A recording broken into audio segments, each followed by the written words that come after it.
사실은 우리가 이 세상을 사는 이유가 뭐예요? 행복하려고 사는 거 아니에요? 이 세상을 사는 이유가 내가 자식 공부 열심히 시키고 내가 돈 많이 벌고 여러분들처럼 좋은 아파트 환경 좋은 데 가서 사는 이유도 다 뭐예요?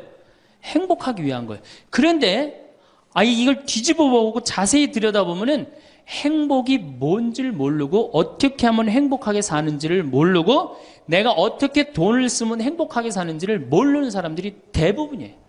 뭐 때문에 사는지를 모르는 사람이 너무 많아요. 그래서 우리나라는 초등학교 태어나면서부터 공부하기 시작합니다. 어디 들어가려고? 서울대학 들어가려고. 그래갖고 서울대학이 몇 퍼센트 들어가요?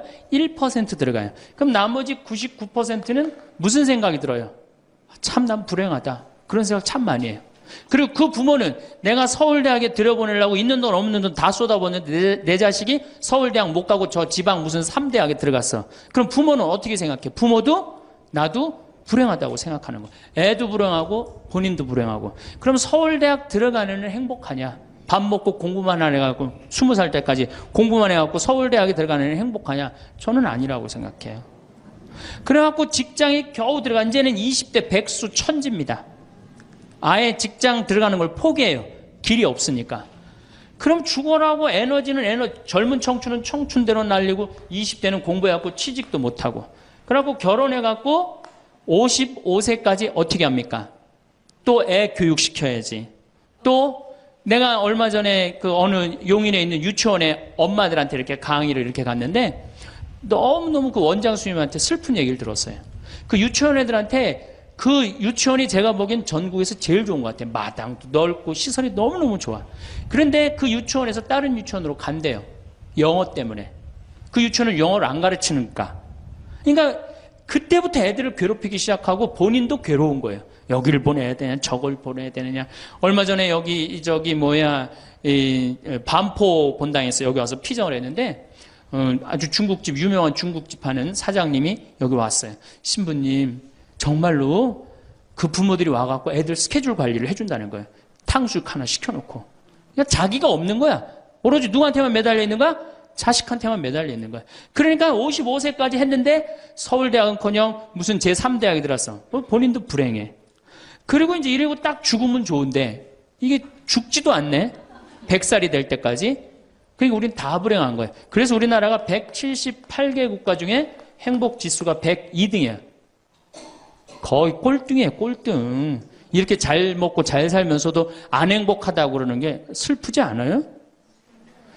그래서 지금부터 제가 영국 BBC에서 진짜 행복하지 않다는 사람들을 모아갖고 이 10가지, 물론 제가 한 3, 4가지는 바꿨지만은 10가지를 실시를 하고 나니까 딱 3개월 지나고 난 다음에 다 행복하다고. 이렇게 세상이 행복한지 난 모르겠다고 그랬대요. 그래서 내가 지금부터 오늘 이 시간에는 10가지를 얘기를 할 테니까 여러분들 제가 하는 얘기를 잘 듣고 그대로 하면은 분명히 행복합니다. 왜냐하면 내가 행복하니까. 첫 번째, 운동해라. 행복의 첫 번째 조건은 건강입니다. 몸이 아프면요, 아무것도 할 수 없어요. 몸이 아픈 건 뭐든지 귀찮습니다. 몸이 아프면 자신감도 없습니다. 몸이 아프면은 돈도 빠져나갑니다. 그러니까 내가 행복하려고 그러면 제일 먼저 뭐 하면 돼요? 운동하면 돼요. 그래서 30분 정도, 일주일에 3번 정도 몸 안에 산소를 충분히 공급해줘야 돼. 몸 안에 산소를. 그러면은 모든 기관이 다 좋아져요. 산소 공급해주는 제일 좋은 방법은 뭐예요? 걷는 거, 산에 가는 거. 그리고 그것도 여의치 않으면 여러분들 스트레칭 하는 거. 그리고 내가 조금 돈이 있다. 수영장 가는 거. 수영장 가는 거 참 좋아요. 벤자민 플랭클린이라는 사람이 미국의 독립선언문을 기초한 분이에요. 이분이 뭐라고 그러냐면 여러분들 잘 아는 유명한 얘기입니다. 재산을 잃으면 조금 잃은 거고 명예를 잃으면 반을 잃은 거고 건강을 잃으면 다 잃었다 그랬어요. 건강을 잃으면 다 잃은 거예요. 저도 원래 관절염이 있었어요. 그래갖고 내 동창들이 나보고 40살 네가 넘어서 살면은 이별여행 가준다고 그랬어요. 세계 이별여행. 그때까지 못 살 것 같았거든. 그리고 내가 보자 신부 때도 교우들이 나한테 그랬어요. 신부님 곧 쓰러져서 죽을 것 같아요. 그랬어요. 정말로 그렇게 건강이 안 좋았어요. 근데 제가 수영을 하면서부터 건강해지기 시작해서 수영하면서. 지금 수영장 25m 풀 40밖에 한 번도 안 쉬고 돕니다. 한 번도 안 쉬고. 그거 어려운 거 아니에요. 조금만 여러분들 투자하면. 그걸 이제 그런 이 건강에 자신이 생기니까 요즘은 뭐를 해요? 스킨스쿠버 다이빙을 합니다. 이게 지구상에 여러분들이 보는 건 30%예요. 70%는 어디가 있어요? 바다에 가 있어요. 바다 안에 들어가 보면 정말로 아름답고 신비해요.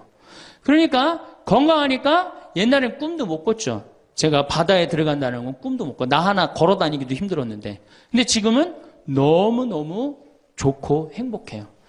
건강의 행복의 첫 번째 조건은 뭐예요? 건강이에요. 여러분 오늘 당장에 집에 가갖고 신부님 지금 애 키우고 너무 돈이 좀 빠듯합니다. 쉬운 방법이 하나 있어요. 집에 가서 학원 끊어요. 애들 학원. 학원만 끊으면 여러분들 뭐가 생겨?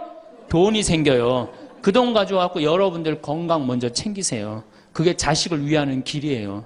그래서 행복하려면 뭐 해라? 운동해라. 두 번째, 감사해라. 이거 참 우리가 못하는 것 중에 하나예요. 하루에 5가지씩 감사하라는 거예요. 하루에 5가지씩. 저는요, 이 얼굴은 제가 씹다 뱉은 수제비 같이 생겼어도 이 목소리 하나는 정말로 100만 불짜리라고 그래요. 목소리 좋죠? 제가 이렇게 강론을 잘 못해도 할머니들이 제 손을 꼭 잡고 항상 뭐라 그러냐면 신부님 너무 강론이 귀에 쏙쏙 들어온다고. 그게 강론을 잘하는 게 아니에요. 제 목소리 톤이 이렇게 대중한테 귀에 쏙쏙 들어가는 톤이에요. 얼굴은 씹다 뱉은 수제비 같이 생겼어도 목소리 좋은 건 신부한테는 최고 선물 아니에요? 아니 내가 얼굴 못생긴 거 이거 원망한들 이거 다시 바뀝니까? 안 바뀌어요. 제가 키가 1m 원래는 67이었어요. 근데 30대 후반이 되니까 66으로 줄어들더라고. 요즘 재보니까 65로 떨어지고 있어요. 자꾸 이게 쭈그러들어 키가. 그래 내가 키가 1m 70이 안 넘는다고 원망한들 다시 늘어납니까? 여러분들 중에 내가 가지지 못한 거 아무리 안타까워해도 절대 가질 수 없어요. 내가 머리가 깡통이야. 근데 아무리 두들겨 팬다고 걔가 똑똑한 놈 됩니까? 한 번 깡통은 영원한 깡통 되는 거예요. 그런데 애는 깡통인 현실은 무시하고 내 희망이 서울대학이라고 애를 괴롭히면 여러분들 행복할 것 같아요? 행복하지 않아요. 내가 가지고 있는 것을 감사하는 거. 이거 굉장히 중요합니다. 제가 군대 가기 전에 우리나라를 한 바퀴 여행을 해야 되겠다. 그리고 청량리에서 기차를 타고 강릉 앞바다에 딱 도착을 했는데 새벽에 태양이 뜨는데요. 구름 한 점 없는 바다에서 태양이 뜨는데요. 불덩어리가 떠오르는 거예요. 전 지금도 그걸 보여주게 하신 하느님 아버지한테 정말 감사해요. 여러분들 그런 태양 보신 적 있으세요? 3대가 공을 쌓아야지 봅니다. 바닷가에 사는 사람들도 잘 못 봐요. 왜냐하면은 뜰 때 항상 구름이 이렇게 깔려 있지 그냥 맨 바다가 있기는 그것이 절대 쉬운 게 아니에요. 근데 그때 막 군대 가기 바로 직전에 하느님께서 그 태양을 보여줬을 때 제 마음이 어떻겠어요? 이거는 얼마나 감사해요. 그러니까 매일매일 감사해야 돼요. 저는 맨날 수원에 있는 어머니 아버지한테 감사하잖아요. 이렇게 인사. 이렇게 목소리 좋게 놔주셔서 감사하다고. 또 작년에 제가 아프리카를 갔었어요. 아프리카를 갔는데 세렝게티 초원을 갔어요. 세렝게티 초원이 얼마나 넓으냐면 서울서부터 대전까지 한 평야예요. 딱 한눈에 펼쳐져요. 믿어지지가 않죠. 가서 보세요. 신부님 무슨 돈으로? 학원만 안 보내면 다 생깁니다. 학원만 안 보내면 다 생겨요. 그런데 서울서부터 대전까지 딱 펼쳐졌는데 마침 누때 이동 시기에 우리가 같이 이렇게 다니는 거하고 맞물렸어요. 200만 마리가 이동을 하는데 여러분들 200만 마리 상상이 가요? 그 푸른 초원에 누때 200만 마리가 이동을 하는데 내가 이 하느님이 창조의 세상에 내가 들어와 있구나. 그걸 느끼는 거예요. 감사하는 거예요. 그리고 우리 인생 돌아보면요. 억울한 거, 분한 것만 생각하면 여러분들 도움 돼요? 우리가 습관을 잘못 길렀어요. 우리 할머니들 나하고 대화 꼭 해보면은 내가 지난번 강의 때도 말씀드렸지만 신부님 내 말 좀 들어보세요. 그럼 꼭 대동아 전쟁부터 참 억울하고 분한 것만 다 나열한단 말이야. 그럼 그 인생 행복하겠어요? 인생 돌아봐서 즐거웠던 거, 행복했던 거. 여러분들 아이가 첫 걸음 뛰었을 때 행복했어요, 안 행복했어요? 그때 막 흥분됐죠? 그렇게 행복했던 순간은 다 까먹고 억울하고 분한 것만 그대로 차곡차곡 쌓아놓으면 그 사람이 행복할 것 같아요? 내 아이가 처음으로 엄마라고 그랬을 때 행복했어요, 안 행복했어요? 그럼 그것만 생각하라는 거예요. 지난 과거를 돌아볼 때 즐거웠던 거, 행복했던 추억만 마음에 자꾸 쌓일 때 내 마음이 이뻐지는 거. 우리 성가에도 내 마음은 주님께서 가꾸시는 작은 정원이라는 노래도 있잖아요. 근데 그놈의 정원이 그냥 가시밭, 뭐 그냥 미움, 분노, 증오만 꽉 차 있다면 그 밭이 행복한 정원이 되겠어요? 정원이 안 됩니다. 여러분들 아파트 입주했을 때 동백지구에 행복했어요, 안 행복했어요? 행복했죠. 그 앞뒤로 산이 다 있고 얼마나 좋아요. 그렇죠? 그런 것만 하란 말이에요. 자식이 깡통인 거 막 거기에만 매달려 있고 그러지 말고. 그래서 5가지 감사를 드리라는 거예요. 우리는 감사드릴 이유가 얼마나 많아요. 여러분들 나무는 한번 저 자리에 딱 심어지면은 100년이고 1000년이고 움직일 수 있어요, 없어요? 근데 우리는 움직여갖고 지금 경기도 이 강원도까지 와갖고 여러분들 맑은 공기, 이 꽃 가득한데 여러분들 산책하는 거 보니까 꽃 속에서 꽃이 산책하는 것 같아요. 너무 보기 좋더라고. 얼마나 좋아요. 물고기는 물 속에서만 살 수 있어요. 그렇죠? 근데 우리는 하늘도 날고 땅도 걷고 바다도 들어가고 인간으로 태어난 게 얼마나 풍요로워요. 인간은 굉장히 풍요로운 존재예요. 생명력에 있어서. 그 풍요로움을 내가 마음껏 누리고 느끼고 살아가는 사람이 있는가 하면은 뒷방에 처박혀갖고 원망하고 분노하고 저주하는 사람, 그리고 살아가는 사람이 있어요. 여러분 어느 걸 선택하시겠어요? 먼저 거를 선택하시는 게 굉장히 중요해요. 그래서 항상 감사해라. 3번째, 대화해라. 이게 100년 살 사람들의 숙제 중에 숙제입니다. 대화가. 왜냐하면 이게 30년 공자님 시대엔 평균 연령이 38세였어요. 대화할 시간이 어디 있어요. 애 놓고 애 키우고 그러다 죽기 바쁜데.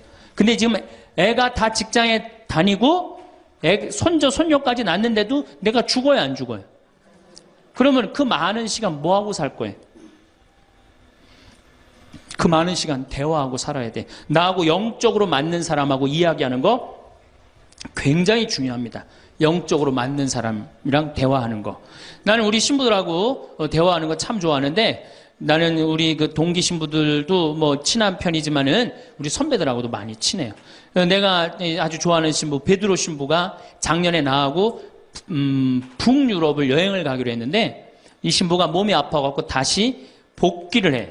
그러니까 이제 다시 본당 신부로 발령을 받아서 이렇게 일반 여행을 가기 싫고 성주순례를 가고 싶었나 봐요. 나하고 약속을 깨고 저는 혼자 북유럽을 가고 이 신부는 메주고리를 갔다 왔어요. 메주고리를 갔다 왔는데 내가 이제 교구청 강의 나가거나 교구에 강의 나갈 일이 있으면 그 집에서 잠을 잘 자요.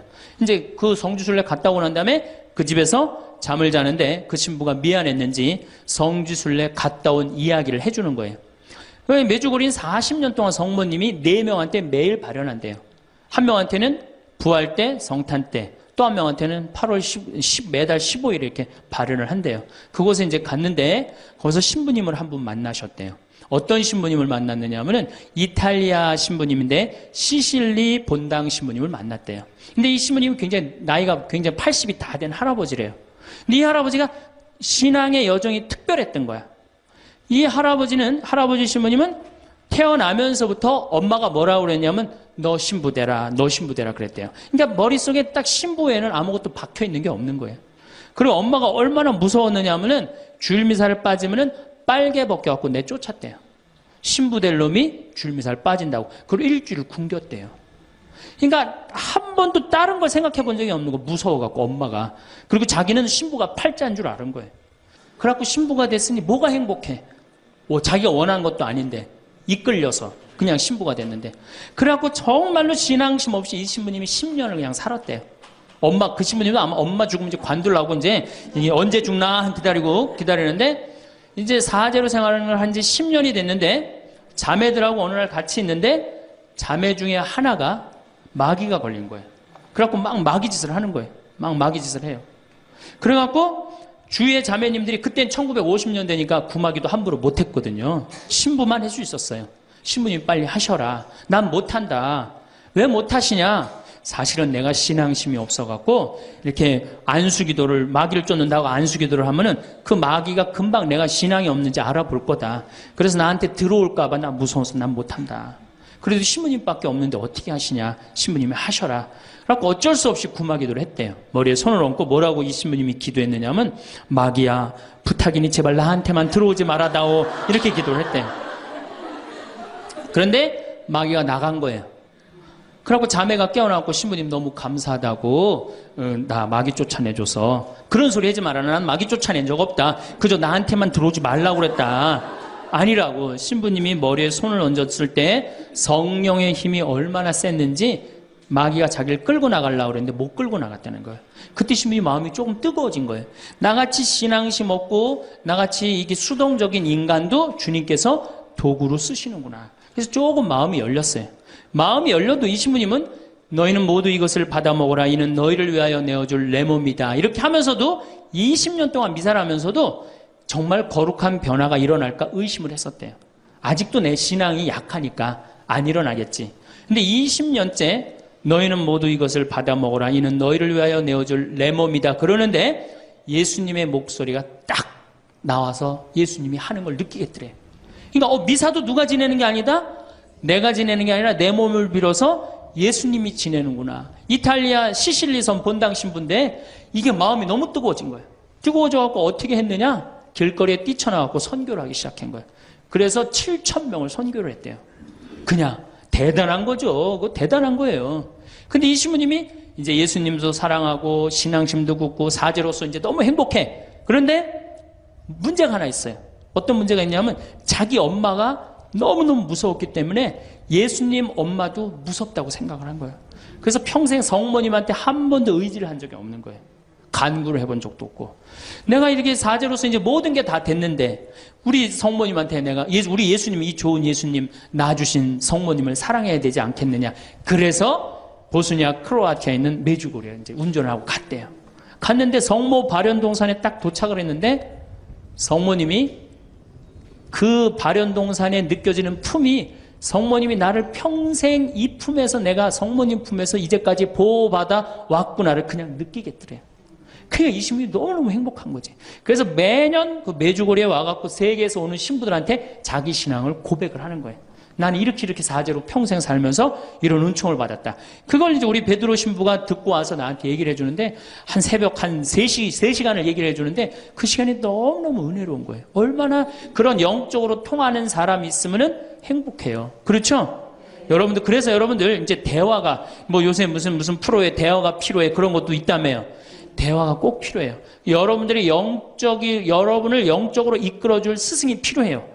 신부님, 나는 사실은 저 사람이 굉장히 마음에 드는데 저 사람이 나한테 관심이 없어요. 저 사람이 영적으로 깊은데. 그러면은요, 내 돈 들여서 먹을 거 사주면서 얘기하시면 돼요. 여러분들, 내가 뭘 얻으려면 반드시 어떻게 해야 돼요? 투자해야 됩니다. 그러니까 영적으로 깊은 사람 선물도 사주고, 예? 밥도 사줘가면서 내가 접근해야지.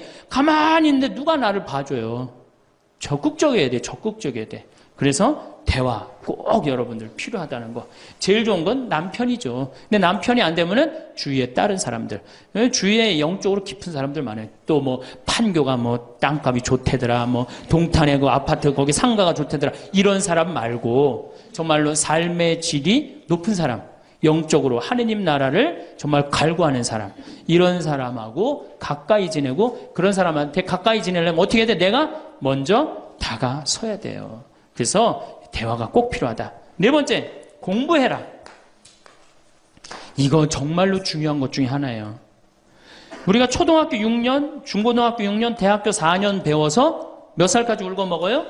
50까지. 실질적으로는 대학교 졸업하고 2년만 지나면 자기가 배운 게 다 끝난대요. 그런데도 우리는 공부 안 하고 어떻게 해? 그냥 사는 거예요. 50부터 100살까지 남은 인생 또 50년 남았는데 어떻게 해요? 그냥 사는 거예요. 아니, 용감해도 그렇게 용감할 수가 있어요? 공부를 안 하고? 저는 제가 신부가 돼서 환경에 너무너무 관심이 많았어요. 그런데 저는 인문학을 공부했잖아요. 종교 철학, 뭐 신학 이런 걸 배웠는데 환경을 딱 접근하려니까 너무 어려워. 무슨 BOD가 어떻고 뭐 COD가 어떠고 PPM이 어떠고 PPT가 어떻고 PPB가 너무너무 어렵더라고요. 그래서 내가 공부를 해야 되겠다. 그래서 아주대학교 산업공학과 환경공학과에 공부를 했어요. 대학원을. 2년을 공부하고 나니까 석사 학위가 나오더라고요. 석사 학위가 나오니까 환경부에서 연락이 왔어요. 신부님 지금 전국적으로 60명 환경 강사를 모집하는데 천주교에 보니까 공학 석사 학위 따신 분이 계시니까 좀 나와주라고. 그럼 해라고. 그래갖고 이제 한강관리청인가 하여튼 어디에 제가 이름이 등록이 됐어요. 전국으로 다 뿌려졌어요. 그런데 천주교 교우들이 교육을 담당하면 다 날 부르는 거. 환경 교육을 담당하면. 전라도 고금이라면서 저를 불러요. 일반 주부대학에서. 고금이 어디냐 그랬더니 일단 비행기를 타라고 그러더라고. 광주행 비행기를. 광주행 비행기를 탔어요. 여러분 고금이 어딘지 아세요? 여러분들도 모르죠? 광주행 비행기를 탔어요. 비행기를 탔더니 이제 자가용이 날 데리러 나왔어요. 자가용을 타고 나주를 지나고 영암을 지나고 무슨 완도 있는 데까지 갔어요. 이제 다 왔나 보랬더니 전화를 그랬더니 배 띄우라고 막 전화를 하더라고요. 배를 띄워갖고 배를 타고 섬으로 건너갖고 거기서 또 차를 타고 30분 정도 들어가니까 전라도 고금도라는 데예요. 우리나라 맨 끄트머리. 얼마나 좋아. 전국에 다니면서 강의해서 좋아. 그분들 천주교 신부 한 번도 본 적이 없잖아요. 신부가 와서 환경 강의하니까 선교해서 좋아. 강서료 받아서 좋아. 또 거기 멸치가 주산지라고 멸치 선물 받아서 좋아. 공부하면요 여러분들 할 일이 너무너무 많고 인생이 너무너무 다이나믹한 인생이 기다려져요. 호스피스를 배워도 되고 무슨 공예를 배워도 되고 자수를 배워도 되고 수지침을 배워도 되고 도자기를 배워도 되고 플룻을 배워도 되고 남은 인생이 50년이란 말이에요. 50년. 여러분도 50년이 짧아요? 앞으로? 그런데 공부 안 하고 그냥 버티고 그냥 살 거예요? 이제 공부하셔야 돼요. 공부를 하셔야만이 여러분들의 인생이 행복해집니다. 5번째, TV 시청을 반으로 줄여라. 이게 이제 문제 중에 문제예요.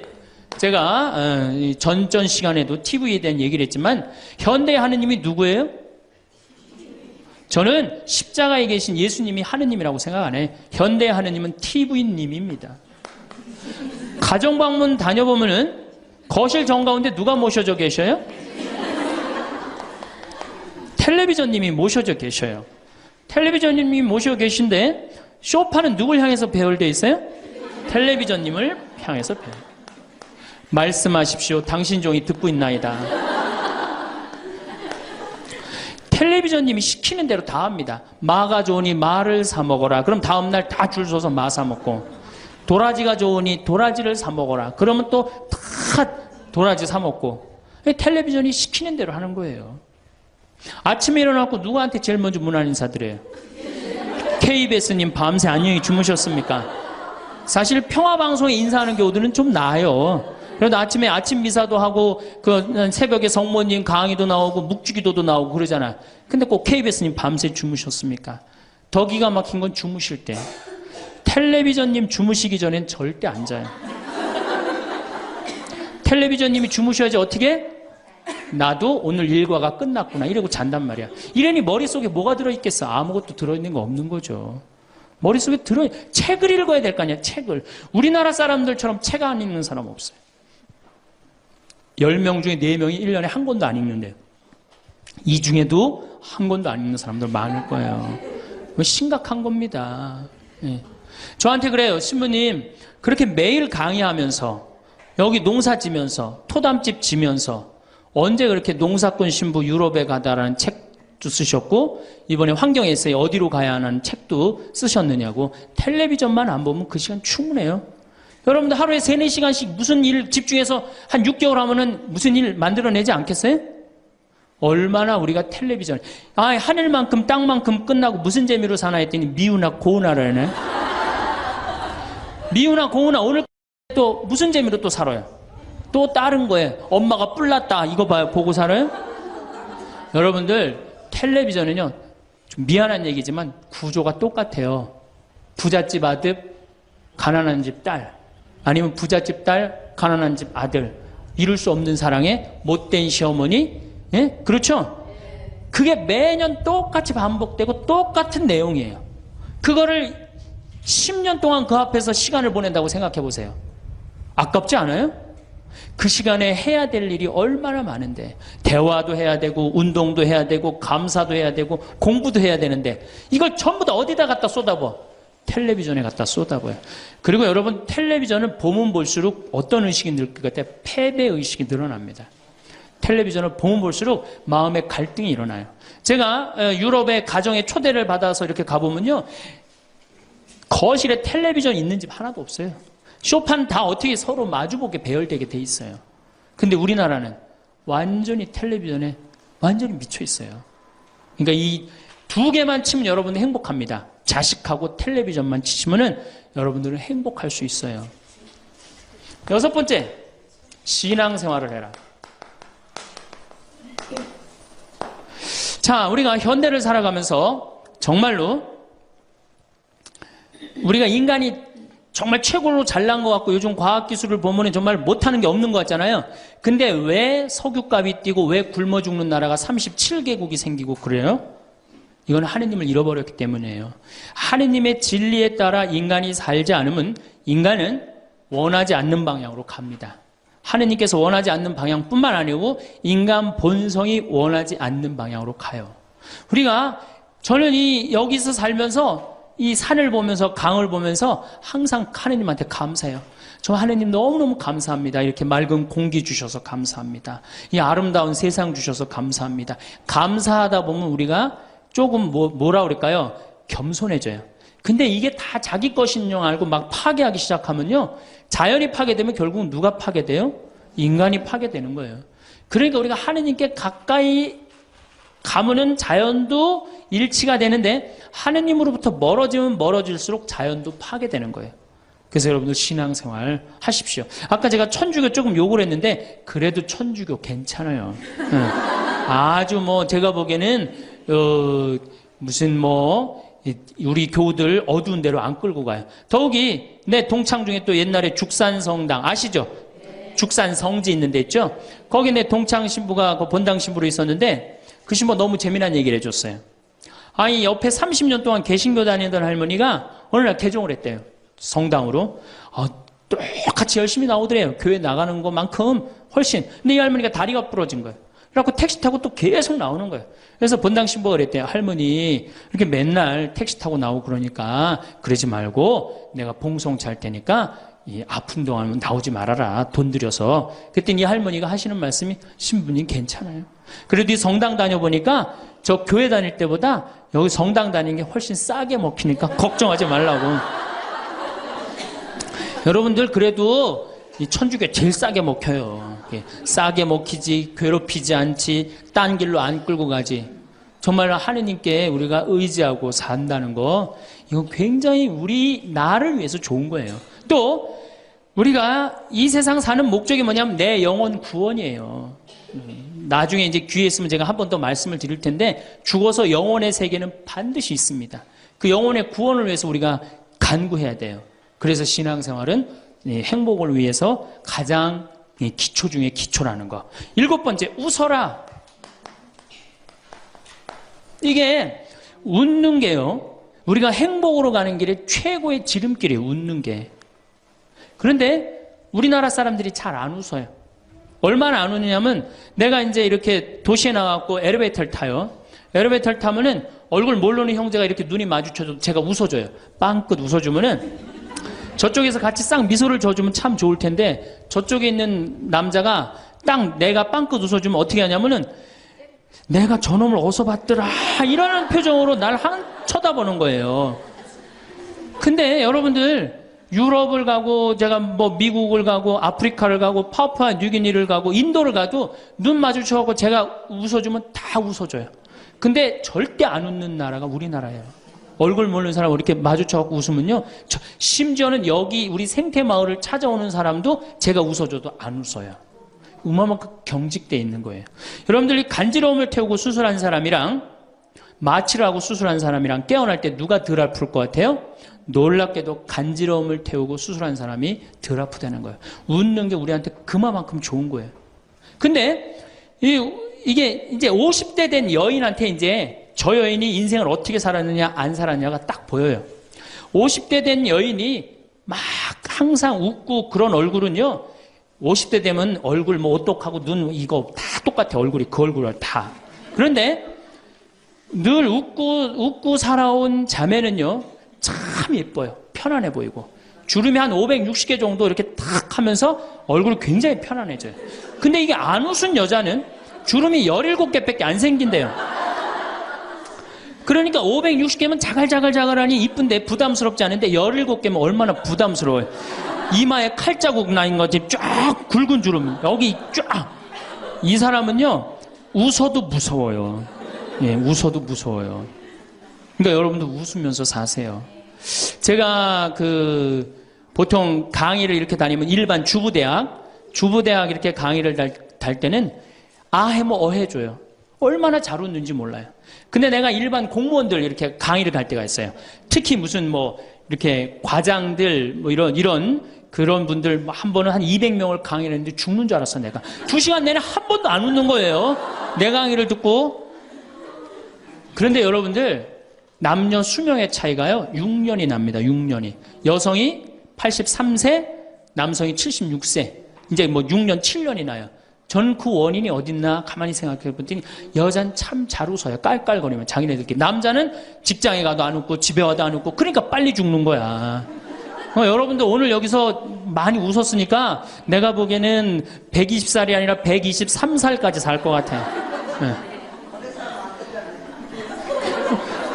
오래 살으면 안 되긴 안 되는데 안 죽는 걸 어떻게 해요? 이제 안 죽는 걸 어떻게 해요? 나도 그거 잘 아는데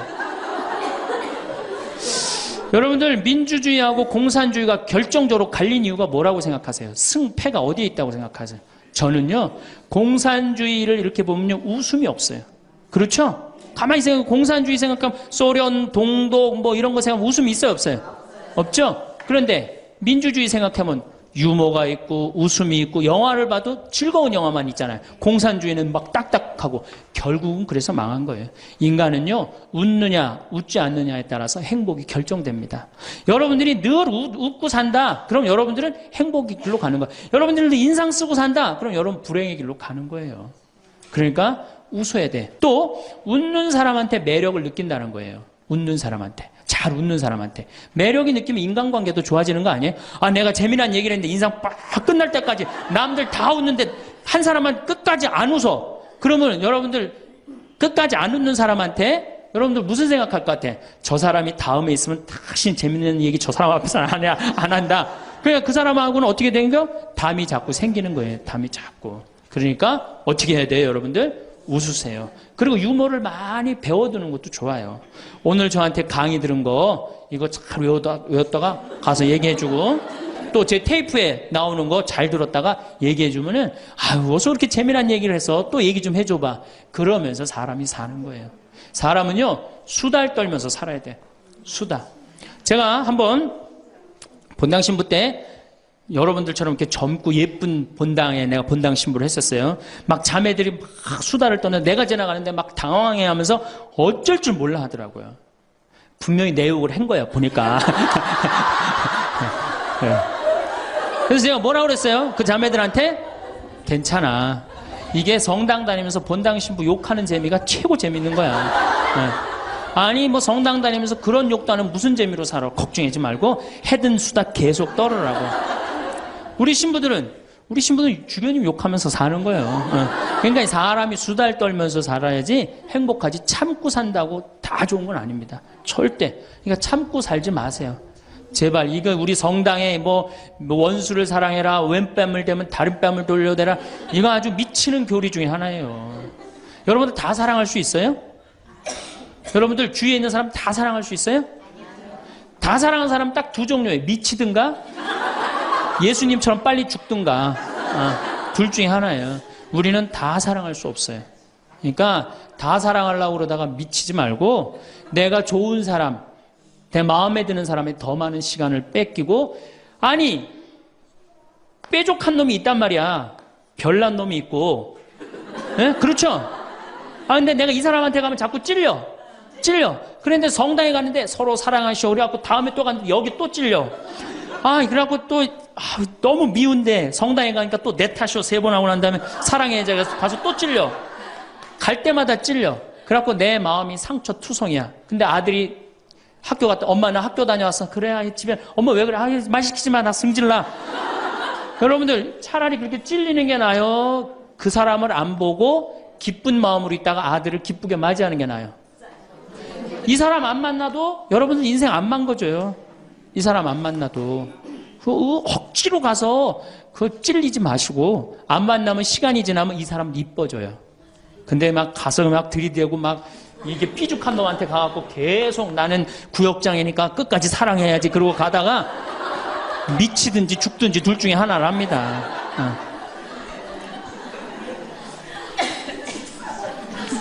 여덟 번째, 전화해라. 자, 여러분들, 저는 수원교구 신부예요. 수원교구 신부인데, 저는 다행히 우리 원주교구 주교님이 허락을 하셔서 여기 평창에 들어와서 살고 있습니다.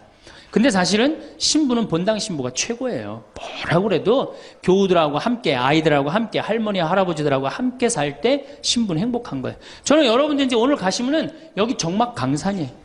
여기 해 떨어지면요, 내 다리도 안 보여요, 내 다리도. 해 떨어지면 내 다리도 안 보여. 여기 아까 잠깐 앉아서, 신부님 너무 경치가 좋다고 그러는데, 딱 하루 좋은 거예요. 하루 좋은 거지. 이걸 일주일, 2주일, 여기 해 떨어져갖고 뭐 산책 나가면 내 다리도 안 보이는데 어딜 산책을 나가요. 굉장히 외롭습니다. 여기 앞에도 전원 5세대가 돌았는데 3세대가 우울증으로 나갔어요. 그럼 나도 여기서 교우들 뭐 몇천 명 속에서 살다가 평창에 들어와서 살면은 우울증 걸릴 수 있잖아요. 내 동창이 20명이거든요. 동창이 20명이나 되는데 왜 나한테 전화하는 놈 한 놈도 없지? 걔네들이 날 잊은 건 아닐까? 나는 왜 교구 밖으로 와서 이 고생을 하고 살까? 난 우울하다. 그럼 알아주는 놈 누가 있어요? 아무도 없어요. 어떻게 하면 돼? 내가 먼저 전화하면 되잖아. 아주 너무 쉬운 거 아니에요. 내가 전화해갖고 너 성당은 잘 짓고 있느냐?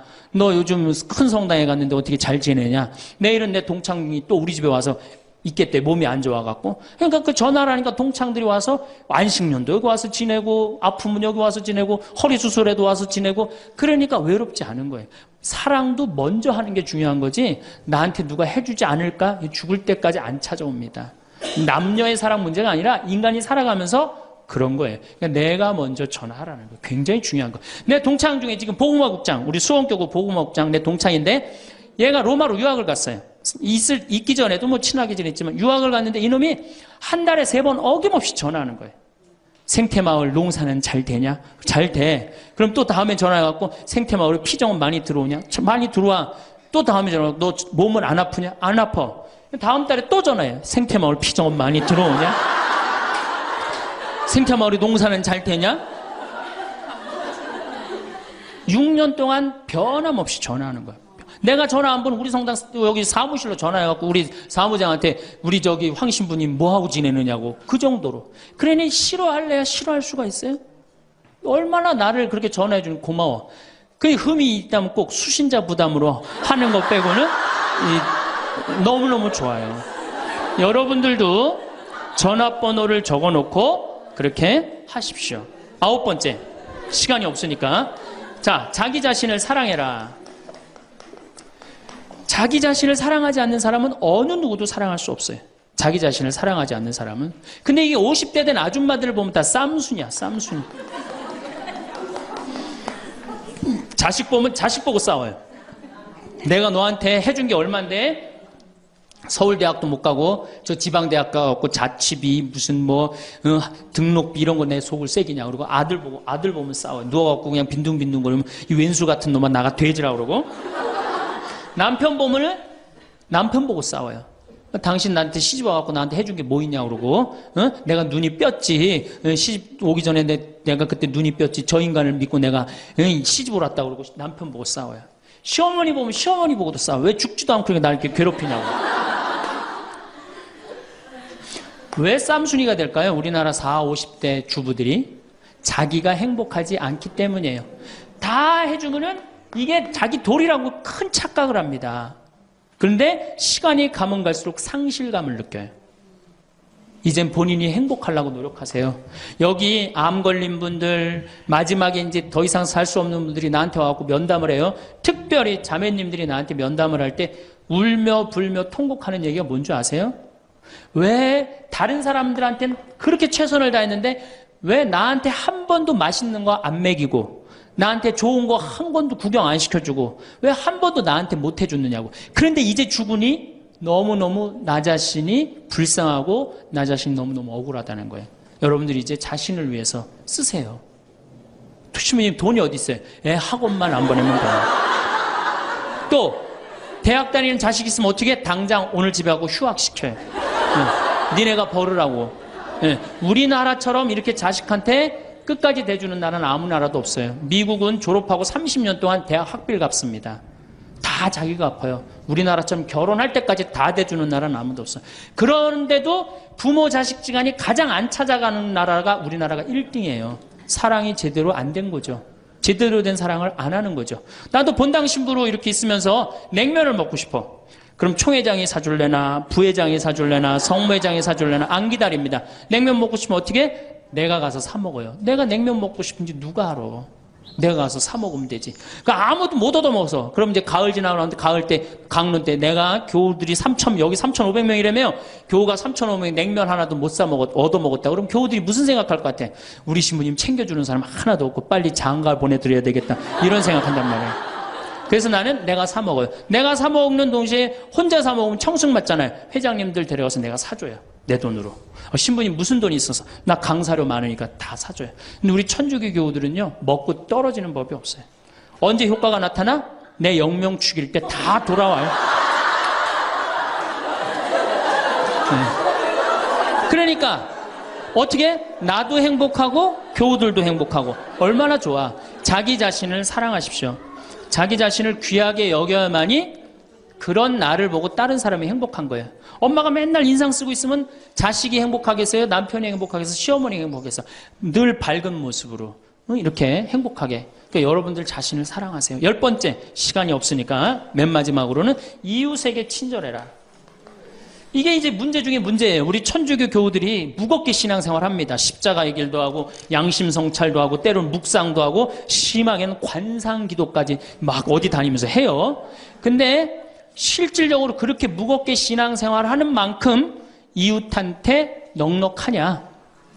넉넉하지 않아요. 1,000원 갖고 얼마나 치사하게 구는 줄 아세요? 여러분들 1,000원 가지고 정말 1,000원 때문에 막 갈등하고 괴로워하고 힘들어하고 얼마나 그런 줄 아세요? 여러분들 전철을 탔어요. 마음 편안하게 딱 앉아있는데 갑자기 누가 바구니를 들더니 맹인이 어두운 밤에 캄캄하 이러면 이때부터 갈등하기 시작하는 거야. 이 1,000원을 줄까 말까 이때부터 괴로워하고 얼굴이 빨개졌다 하여자. 누가 주래 옆에서? 누가 그런 적도 없는데 내가 100만 원 갖고 괴로워하면 또 이해를 해요. 이건 1,000원 가지고 딸랑 1,000원 가지고 줄까 말까. 그리고 뒷꼭지를 보고 뭐라 그래? 그래도 1,000원을 줄걸. 하느님이 이런 나를 보고 하늘에서 무슨 생각할 것 같아요? 저걸 천당에 데리고 올까 말까. 뭐하러 십자가의 길을 하고 뭐하러 이렇게 심각하게 참회절을 해요? 이런 거 하나도 제대로 못할 거라면은. 재작년에 여기 물폭탄이 터졌어요. 그래갖고 다 잠겼어요, 평창에. 근데 안성에 있는 요셉 양로원, 농아 양로원 할머니들이 전화가 왔어요. 수녀님을 통해서. 신부님 우리가 돕고 싶다는 거예요. 아니 무슨 무료 양로원에 있는 할머니들이 돕느냐. 자기네들이 정부에서 나오는 돈이 있대요. 그래서 1,000원씩 고수톱 칠 때 고리도 뜯고 음식물 남기면 1,000원씩 모은 돈이 50만 원을 모아뒀대요. 그래서 여기 우리 형제 중에 조립식에 사는 형제가 집이 다 떠내려갔어요. 그래서 와라. 그랬더니 80만 원을 갖고 왔어. 할머니들이. 한 4-5분이 말 못하는 할머니들이. 그리고 이불 12채, 전기밥솥 하나.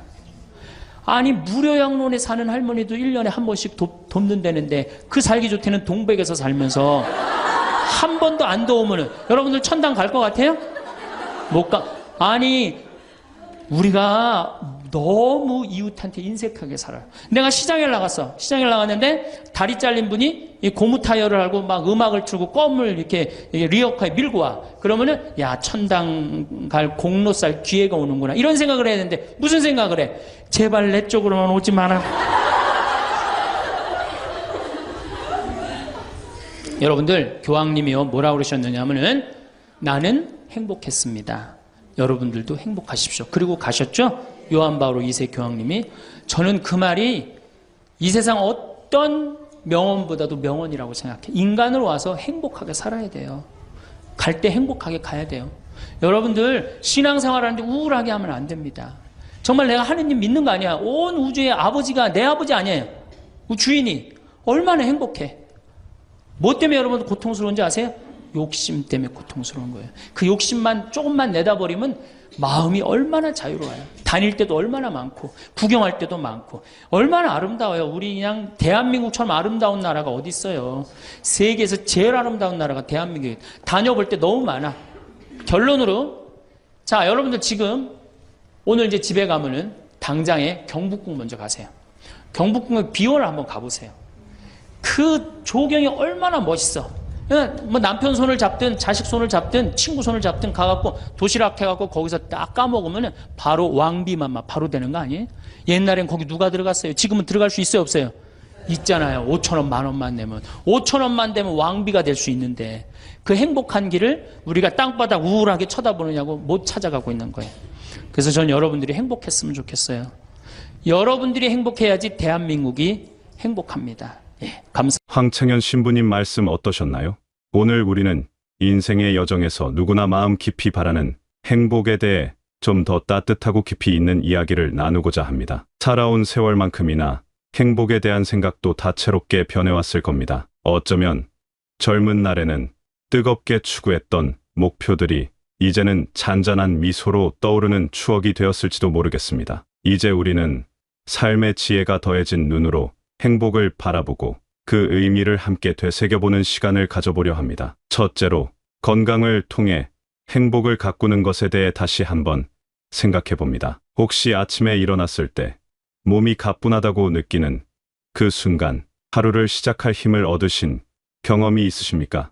젊을 때는 밤을 새워도 다음날 거뜬했지만 이제는 작은 찌뿌둥함에도 온종일 신경이 쓰이곤 합니다. 황창현 신부님께서는 행복의 첫 번째 조건은 건강입니다. 몸이 아프면 아무것도 할 수 없으라고 단순하지만 핵심적인 진리를 말씀해 주셨습니다. 무리한 운동을 하라는 것이 아닙니다. 따스한 햇볕을 받으며 천천히 동네 한 바퀴를 산책하거나 집 안에서 가벼운 체조를 하는 것만으로도 우리 몸은 고마워합니다. 그렇게 몸이 조금씩 활력을 찾으면 마음도 덩달아 밝아지고 오늘도 좋은 하루가 되겠구나 하는 긍정적인 생각으로 이어집니다. 내가 내 두 발로 시장에 다녀와 저녁거리를 장만하고 사랑하는 손주들과 눈을 맞추며 놀아줄 수 있는 힘.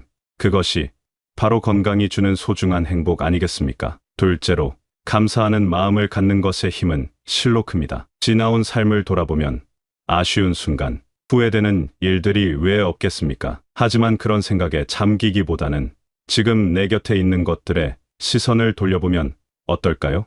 신부님께서는 항상 내가 가지고 있는 것에 대해서 감사해야 돼요라고 하셨습니다. 아침에 눈을 떴을 때 새로운 하루가 주어졌다는 사실에 감사하고, 나를 잊지 않고 전화를 걸어주는 자녀의 목소리에 감사하고, 창가에 놓인 작은 화분이 파릇파릇 새잎을 내미는 모습에도 감사할 수 있습니다. 예전에는 당연하게 여겼던 것들이 나이가 들수록 얼마나 소중한지 깨닫게 됩니다. 감사는 마치 마법과 같아서 어려운 시절의 기억조차도 성장의 밑거름이었다고 여기게 하는 힘을 줍니다. 감사의 눈으로 세상을 보면 평범한 일상도 반짝이는 순간들로 채워질 겁니다. 셋째, 마음이 통하는 사람들과 깊은 대화를 나누는 것이 주는 위안은 무엇과도 바꾸기 어렵습니다. 혹시 외롭다고 느낄 때 누군가에게 털어놓고 싶은 이야기가 가슴에 쌓여만 갔던 적은 없으십니까? 황창현 신부님 말씀처럼 밥 한 그릇 사줘가면서 깊은 대화를 나눌 수 있는 그런 사람을 많이 가지고 있으면 있을수록 여러분들은 행복하게 살 수 있습니다. 이때의 대화란 그저 안부를 묻고 답하는 것을 넘어섭니다. 내 마음 깊은 곳의 생각과 감정을 솔직하게 나누고 상대의 이야기에 진심으로 귀 기울이는 과정 그 자체입니다. 수십 년을 함께 한 배우자와 따뜻한 눈빛을 주고받으며 나누는 이야기, 오랜 친구와 젊은 시절 추억을 더듬으며 웃음꽃을 피우는 시간, 혹은 아무것도 모를 것 같던 손주가 건네는 위로의 말 한마디에서도 우리는 깊은 연결감과 행복을 느낍니다. 이런 진실한 소통이 우리를 외로움으로부터 지켜주는 든든한 울타리가 됩니다. 넷째로, 끊임없이 배우고 성장하려는 자세는 삶의 생기를 불어넣습니다. 이 나이에 뭘 더 배우겠어 하는 생각은 잠시 접어두시면 어떨까요? 새로운 것을 배우는 것은 마치 메마른 땅에 단비를 뿌리는 것과 같습니다. 처음에는 조금 어색하고 어려울 수 있습니다. 하지만 스마트폰 사용법을 익혀 멀리 사는 자녀나 친구들과 매일 얼굴을 보며 이야기 나눌 수 있게 되었을 때의 그 성취감, 새로운 노래 한 곡을 배워 사람들 앞에서 불러보았을 때의 그 뿌듯함은 경험해 본 사람만이 압니다. 동네 도서관에서 흥미로운 역사 강의를 듣거나 평소 관심 있던 분야의 책을 읽으며 새로운 지식을 쌓는 즐거움도 큽니다. 배움은 뇌를 건강하게 하고 세상과 우리를 연결하는 끈을 더욱 튼튼하게 만들어줍니다. 평생 공부한다는 신부님의 말씀처럼 배움에는 정년이 없습니다. 다섯째, 텔레비전 시청 시간을 조금 줄여보는 것에 대해 좀 더 생각해 봅니다. 텔레비전은 때로 좋은 친구가 되어주지만 너무 많은 시간을 할애하다 보면 다른 소중한 활동들을 놓칠 수 있습니다. 혹시 텔레비전을 끄고 집 안의 정적을 느껴보신 적 있으십니까? 그 고요함 속에서 잊고 지냈던 다른 즐거움을 찾아보는 것은 어떨까요? 예전에 즐겨 뜨던 뜨개질을 다시 시작해 손주에게 줄 목도리를 만들거나 먼지 쌓인 앨범을 꺼내 추억 여행을 떠나거나 좋아하는 옛 노래를 들으며 조용히 지난 날을 음미하는 시간은 텔레비전이 줄 수 없는 또 다른 만족감을 선사합니다. 창밖의 새소리에 귀 기울이고 바람에 나무잎 스치는 소리를 듣는 것만으로도 마음이 평화로워질 수 있습니다. 여섯째, 마음의 평화를 찾는 노력은 우리 삶의 질을 높여줍니다. 꼭 거창한 종교 활동이 아니더라도 자신만의 방법으로 마음의 안식처를 찾는 것이 중요합니다. 황창현 신부님께서 신앙생활은 행복을 위해서 가장 기초 중에 기초라고 하신 말씀은 우리 영혼의 평화가 얼마나 중요한지를 일깨워줍니다. 조용한 새벽녘에 홀로 앉아 따뜻한 차를 마시며 명상에 잠기거나 아름다운 자연 속을 거닐며 온전히 나 자신에게 집중하는 시간은 혼란스러운 마음을 정화시켜 줍니다. 또한 행복해라 마음이 가난한 사람들, 행복해라 마음이 온유한 사람들, 행복해라 마음이 깨끗한 사람들이라는 예수님의 산상 설교처럼 마음을 비우고 순수하게 세상을 바라볼 때 진정한 평화가 찾아옵니다. 때로는 누군가를 용서하고 나 자신과 화해하는 과정 속에서 더 큰 평안을 얻기도 합니다. 일곱 번째는 많이 웃는 것입니다. 웃음은 돈 안 드는 보약이라는 말이 있지 않습니까? 사소한 일에도 크게 웃을 때 답답했던 가슴이 뻥 뚫리는 듯한 시원함을 느끼신 적 있으실 겁니다. 신부님께서는 웃는 거야말로 우리가 행복으로 갈 수 있는 지름길이에요. 웃을 일을 많이 만드세요라고 하셨습니다. 자녀나 손주들의 재롱에 박장대소하고 친구들과 옛 추억을 이야기하며 웃음꽃을 피우고 재미있는 이야기를 들으며 함께 웃는 시간은 우리 삶에 활력을 더합니다. 웃음은 전염성이 강해서 내가 먼저 웃으면 주변 사람들도 함께 웃게 되고 그 긍정적인 에너지가 선순환을 이룹니다. 일부러라도 웃는 연습을 하다 보면 정말로 즐거운 일이 더 많이 생기는 것 같습니다. 여덟 번째, 소중한 인연들을 꾸준히 이어가는 것은 우리 삶을 풍요롭게 합니다. 나이가 들수록 새로운 관계를 맺는 것이 쉽지 않기에 기존의 인연들을 잘 가꾸는 것이 더욱 중요해집니다. 몸이 불편해서 외출이 어려운 친구에게 먼저 전화를 걸어 안부를 묻고 작은 정성이 담긴 손편지를 보내보는 것은 어떨까요? 소소한 관심과 노력이 관계를 더욱 돈독하게 만듭니다. 저 사람은 나를 잊지 않았구나 하는 생각만으로도 상대방에게는 큰 위로가 될 수 있습니다. 가족이나 친구들과 정기적으로 만나 식사를 하거나 함께 짧은 여행을 떠나는 것도 좋은 추억을 만들고 유대감을 강화하는 방법입니다. 우리는 서로에게 기쁨을 나누고 슬픔을 위로하며 함께 살아가는 존재들입니다. 아홉 번째는 자기 자신을 아끼고 사랑하는 마음을 갖는 것입니다. 평생 가족을 위해 헌신하고 자녀들을 키우느라 정작 자기 자신은 돌보지 못했던 분들이 많으실 겁니다. 황창현 신부님은 자기 자신에게 친절해라 라고 간곡히 말씀하셨습니다. 이제라도 나 자신을 가장 소중한 친구처럼 대우해 주십시오. 내가 좋아하는 음식을 만들어 먹고 몸이 원하는 만큼 충분히 쉬고 때로는 아무것도 하지 않고 그저 멍하니 창밖을 바라보는 여유도 필요합니다. 젊은 날의 나에게 참 애썼다. 장하다고 격려해주고 지금의 나에게는 괜찮다. 이만하면 잘 살았다고 다독여 주십시오. 나를 진정으로 사랑하고 존중할 때 다른 사람도 나를 그렇게 대하게 됩니다. 마지막 10번째는 타인에게 친절을 베푸는 삶입니다. 누군가에게 도움을 주었을 때 상대방에 감사하다는 말 한마디에 내 마음까지 따뜻해지는 경험을 해보셨을 겁니다. 버스에서 자리를 양보하거나 무거운 짐을 든 이웃을 도와주거나 길에서 만난 아이에게 따뜻한 미소를 건네는 작은 친절은 세상을 좀 더 살기 좋은 곳으로 만듭니다. 또한 친절은 돌고 돌아 언젠가 나에게도 따뜻한 온기로 돌아옵니다. 내가 베푼 작은 선행이 누군가의 하루를 밝게 만들 수 있다는 사실은 큰 보람과 함께 나도 아직 쓸모 있는 사람이라는 긍정적인 자존감을 느끼게 해줍니다. 황창현 신부님께서 65세 이후부터 느끼는 행복이 다르대요라고 하신 말씀은 우리에게 많은 생각을 하게 합니다. 젊은 시절에는 목표를 달성하고 무언가를 성취하는 데서 오는 행복이 컸다면 이제는 손주가 내민 작은 꽃 한 송이에서 오래된 친구의 따뜻한 전화 한 통에서 창문으로 스며드는 햇살의 평화로움에서 더 큰 행복을 느끼곤 합니다. 마치 잘 익은 과일이 그윽한 향과 깊은 단맛을 내듯 우리 인생의 이 시기도 그 나름의 풍요로움과 아름다움으로 가득 차 있습니다. 여러분, 오늘 우리가 함께 나눈 이야기들이 각자의 삶 속에서 행복의 의미를 다시금 되새기고 일상 속에서 더 많은 기쁨을 찾아내는 작은 계기가 되었기를 바랍니다. 행복은 거창한 곳에 있는 것이 아니라 바로 우리 마음 속에 그리고 우리가 만들어가는 관계 속에 있다는 것을 기억해 주십시오. 앞으로도 서로의 지혜를 나누고 서로에게 위로와 격려를 건네며 함께 이 아름다운 인생길을 걸어갔으면 좋겠습니다. 감사합니다.